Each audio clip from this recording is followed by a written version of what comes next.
30 seconds and counting.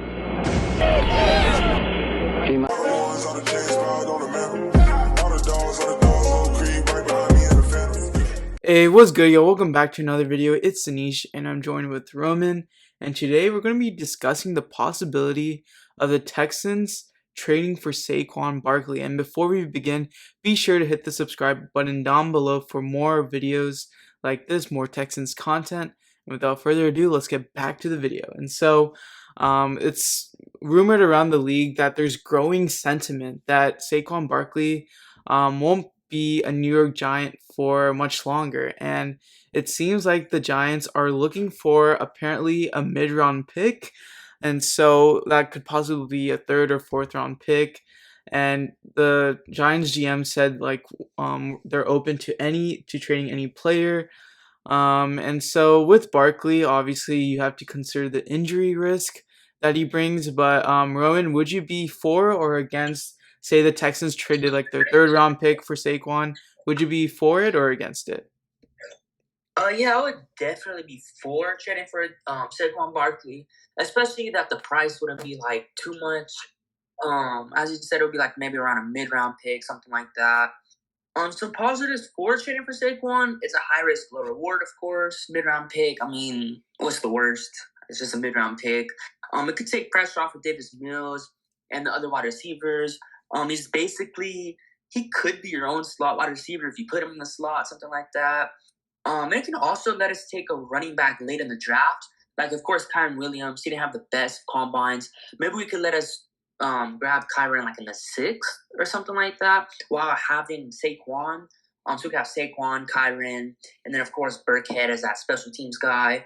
And he was a number 2 pick for a reason. Like, Saquon's definitely talented. He just hasn't been able to get it up and going in New York.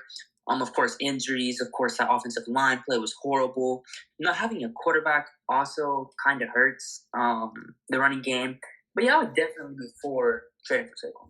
Yeah, and with Saquon, he also has a $7.2 million salary, and a lot of people think like that running back is a very replaceable position. There's no need to trade for a guy who we'll eventually have to pay for and will take a decent amount of our cap.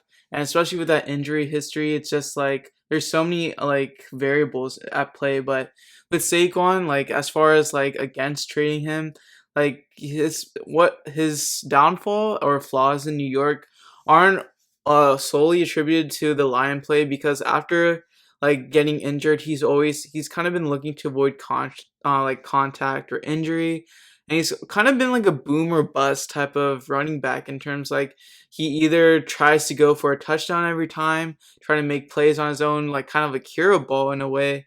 And he does have like the tools to do that. Like he's a very like his physique at running back is very, very gifted. And um, so he does have the tools to make the juke moves and things like that. But sometimes he's kind of like ignores some of those some of those like lanes that the O line makes for him, and so he just tries to make something out of nothing.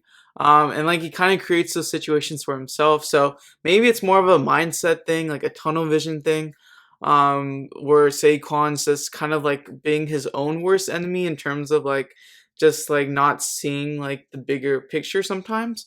So, but I think it's worth it just like getting a former first round pick for just like a third or fourth rounder wouldn't be too bad. I would definitely love having a star running back for the Texans again.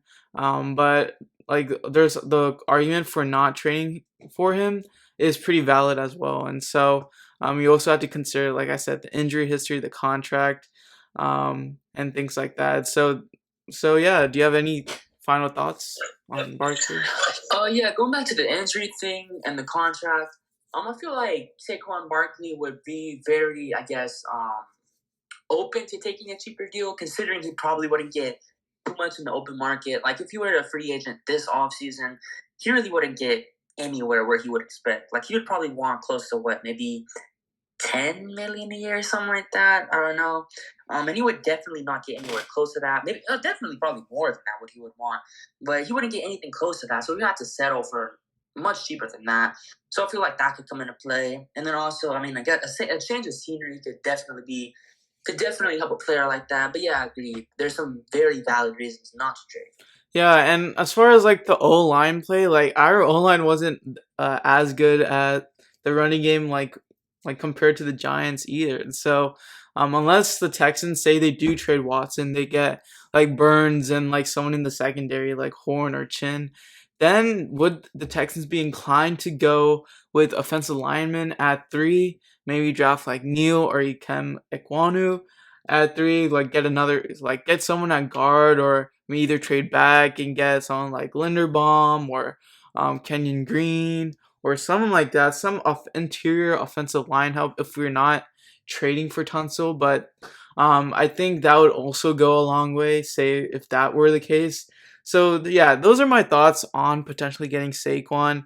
It is very tricky. Like I see both sides. So, but yeah, that's pretty much it for the video. Let us know your thoughts on possibly trading for Saquon Barkley. And as always, be sure to like, subscribe, and turn on post notifications. Thank you all for watching. Peace.